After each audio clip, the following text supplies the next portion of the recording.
My spouse, aged 41, and I, aged 46, were married for 18 years until our sex life started to lose its spark. Our twins had grown up and were attending college, and I had hoped that once they moved out, our sex life would improve. However, although there was a brief uptick in activity, having sex in the same places around the house at the same times became monotonous. We found some advice online that suggested taking a vacation with friends without one spouse could help reignite passion and desire. Additionally, flirting with each other could also help create a longing for intimacy. Initially, I was doubtful about the idea of taking separate vacations, but I noticed how enthusiastic my wife was about it, which was rare in recent times. We started planning our individual trips accordingly. My wife and her friends chose Colorado as their destination, which included a visit to the town where she grew up. As far as I knew, her childhood memories there weren't particularly positive, so I was taken aback by her decision to go there without me. On the other hand, I opted to travel with my friends to Wyoming, since I had always wanted to explore Yellowstone National Park. Once we had purchased our tickets, I noticed that my wife began to spend a lot of time texting on her phone. Assuming that she was just coordinating with her friends and discussing their upcoming trip, I didn't want to disturb her. I texted my own friends in the meantime, but we didn't have much to talk about. At one point, I asked my wife for a copy of their itinerary, but her response was unexpected. She seemed caught off guard and mentioned that she needed to make some edits because the first draft had some date mix-ups. Eventually, she handed me a printed copy of the updated itinerary. The itinerary for my wife's vacation with her friends included a series of activities that I perceived as feminine, such as yoga, shopping, hiking, indulging in yogurt treats, and dining at restaurants. However, after 3 days of her 6-day vacation had passed, I found myself missing her a lot. Although I was enjoying myself, the thought of being away from her for 6 days suddenly felt too long. Additionally, my wife had stopped responding to my messages, which made me quite worried. I shared my concerns with my friends, who advised me to relax and make the most of my time in a new place. Despite trying to heed their advice, my wife's responses to my texts continued to be odd and unusual. My wife's responses to my messages seemed indifferent, as though she didn't care about what I had to say and was only responding out of obligation. This made me feel terrible, and I became increasingly worried. That evening, my wife's itinerary placed her and her friends at a restaurant 6 hours away from where my friends and I were located. Determined to surprise her, I began driving at 1 p.m., hoping to arrive by 7 p.m. When I finally reached the restaurant, I was met by my wife's friends who appeared shocked to see me there. I asked them about my wife's whereabouts, but their response was devastating. She had left them to meet up with someone else. I felt crushed and collapsed onto a nearby chair, where they proceeded to reveal even more unsettling information to me.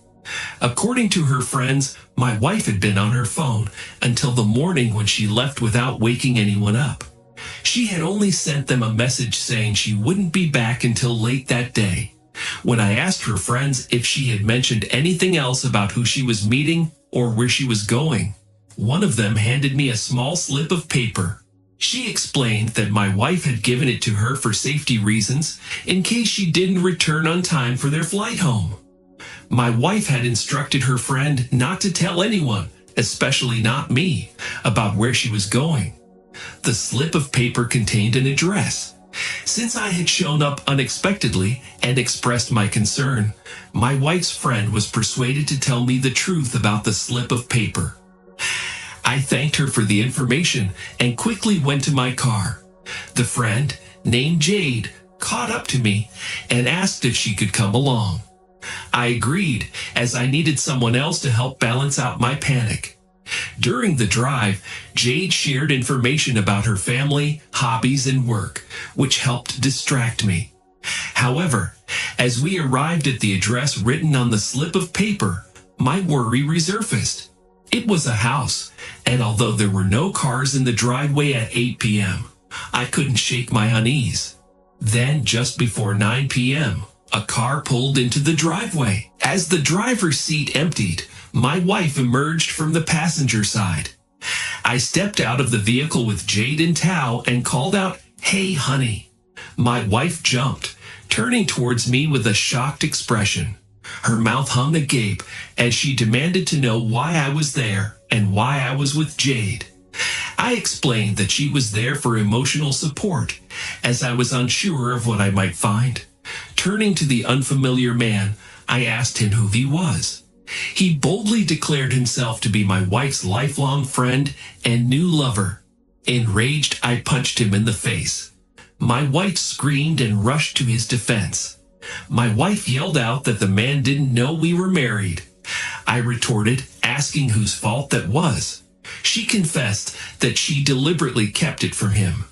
I pressed on, asking if this was all part of her plan from the beginning.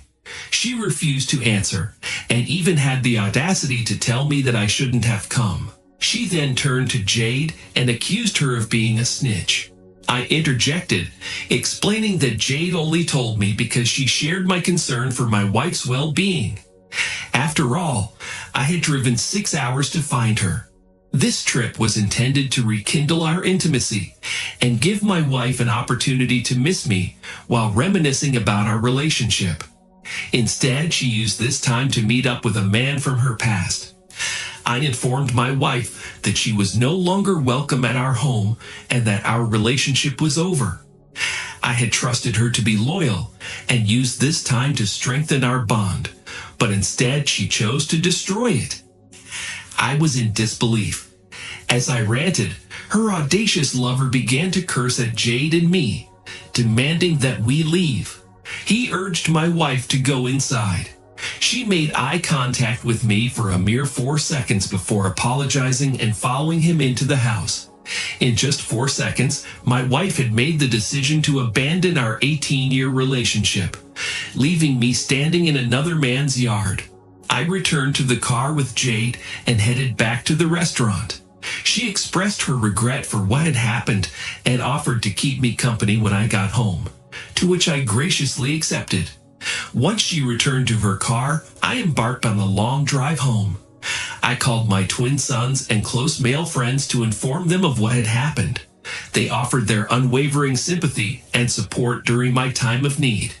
In the following weeks, Jade visited me at least twice a week, offering her company and comfort during this difficult period. I was deeply grateful for Jade's unwavering support, just as much as I appreciated the continual check-ins from my sons and friends, whether over the phone or in person. My sons made it clear that they could never see their mother in the same light again. Though they maintained contact with her over the phone, they focused on their studies and didn't feel obligated to change their lives to help her in any way. One of my wife's mutual friends revealed to Jade that her latest partner had broken up with her after just 4 months, citing her clinginess as the reason. It must have been a painful experience for her, given that she had been married for 18 years. It's understandable that she would become clingy to him. It's possible that she sought emotional reassurance that she had made the right decision, which unfortunately only drove him away. I couldn't help but wonder what her future held, although I didn't put much effort into finding out. It wasn't until a year later when I decided to check my old email address and discovered that my wife had been sending me weekly emails during that entire time. The content of her messages varied from being extremely angry with me to displaying complete desperation for my response and love. To be honest, I felt a sense of relief that I didn't come across those emails until a year later, as by then I had already started a romantic relationship with Jade and wasn't tempted to reconcile with my wife after her betrayal. I hope my story serves as a reminder to people not to cheat, and for those who have experienced betrayal, to know that it's okay to feel hurt, but it's not the end of the world. Life goes on, and there is hope for a brighter future. Despite the upheaval in my wife's life, She was presented with an opportunity to transform herself into a better person. It's truly remarkable, and I'm deeply moved by her resilience. I empathize with you, OP, and I'm sorry that you had to endure the painful experience of being betrayed by your partner of many years. You stepped out of your comfort zone in an effort to improve your marriage, but unfortunately, your wife made a selfish choice by meeting another man. I'm sorry that she didn't recognize the value and importance of reigniting the spark in your long-standing and successful marriage.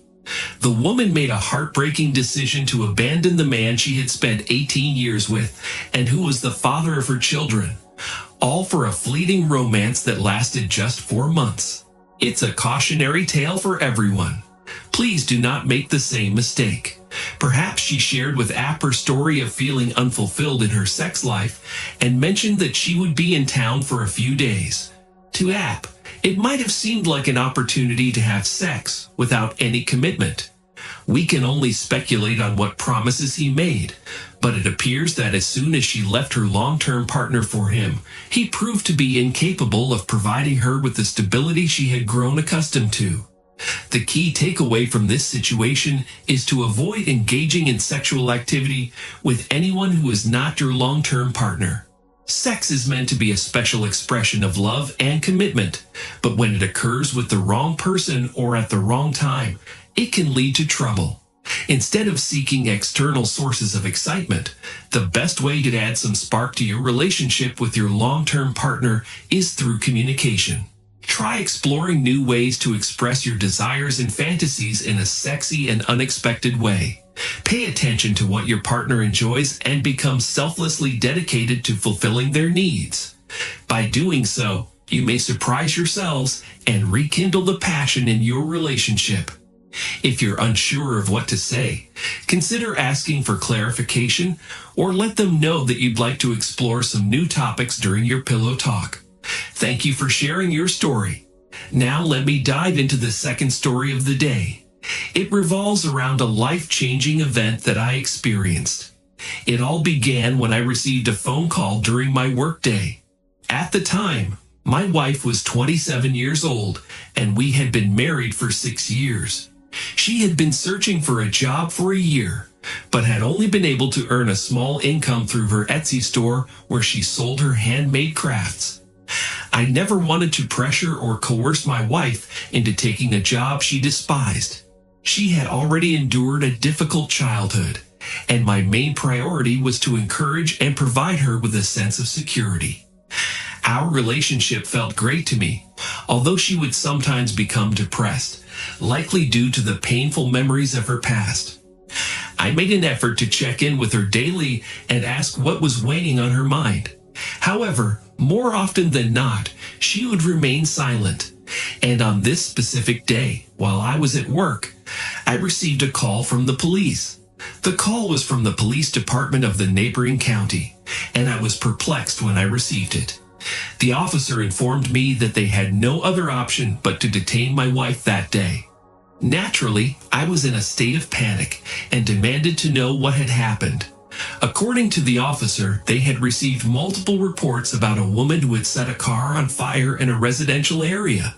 Initially, I couldn't believe that my wife would be capable of such an act, but the officer confirmed her identity and informed me that they had her vehicle in their possession. I was utterly shocked and bewildered by the news. I inquired whether my wife had provided any statement, offered a reason for her presence at the scene, or provided an explanation for her actions. However, the officer informed me that she had refused to cooperate and remained uncommunicative. I then asked if she was permitted to call me, but instead, the officer requested that I visit in person to talk to her. I agreed, and upon arriving, I was escorted to the interview room where my wife was waiting. When she saw me, her hardened and angry expression softened, and she appeared defeated. She covered her face with her hands, and I asked her to explain what had happened. I needed answers because I couldn't comprehend the situation. She whispered that she couldn't tell me. When she told me that she couldn't disclose the reason due to being recorded, I asked her why. She claimed that I wouldn't want to know the truth. I protested and assured her that I wanted to know everything. Moreover, it seemed that she had been caught red-handed, so an explanation was necessary. As she sat up, her face appeared red and distressed. She disclosed that she had set fire to her ex-partner's car in response to his infidelity. After digesting this information, I asked her when this had occurred and why she was seeking revenge now. Although she appeared hesitant to provide further information, as her husband and given the circumstances, she had limited options. After taking deep breaths and shedding tears, she revealed that her ex-partner had cheated on her the previous night. I was taken aback and asked for clarification. She then explained that she had been seeing him for a few months while I was at work. I could hardly believe what I was hearing. I was certain that the police would enjoy witnessing this drama unfold. I asked her to confirm that she had been seeing someone else, behind my back, and when she discovered that he had cheated on her, she decided to set his car on fire in broad daylight. Upon hearing this, she appeared shattered. I expressed my disappointment and shame in being her husband. My wife's lack of self-control and responsibility led her to reveal her own affair. I made it clear to her that our relationship was over and left the police station, where I received sympathetic glances from some of the officers. My wife was in a state of panic and could only make calls with permission from the police. The next person she called was her grandmother, who raised her. However, her grandmother initially thought it was a scam call and did not look into it any further for 3 weeks. Eventually, she was contacted and paid my wife's bail by taking out a loan. This was just the beginning of my wife's consequences. After her release from jail, she repeatedly tried to contact me. I received 15 calls from her in one day and eventually answered. She pleaded with me to hear her out and meet her for coffee, saying that our 6-year relationship deserved another chance after the ordeal she had been through. I couldn't bring myself to laugh. Instead, I told her that our relationship was over and that it had been dead for some time. I had only stayed in the relationship out of good faith that she would remain faithful to me and not betray my trust by sleeping with another man. Not only did she betray me by going behind my back, but she also resorted to criminal activity by setting his car on fire. She cried and sobbed into the phone as if it was her lifeline.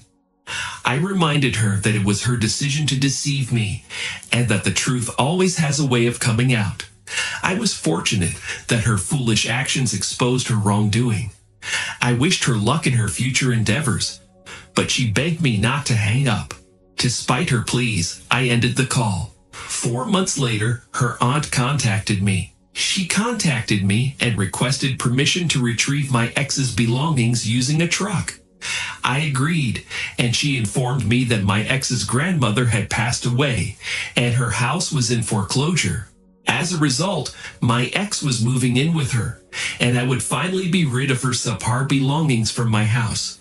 Although I wondered how my ex was coping with the situation, I refrained from asking as I had started seeing someone new and didn't want to give any false hope.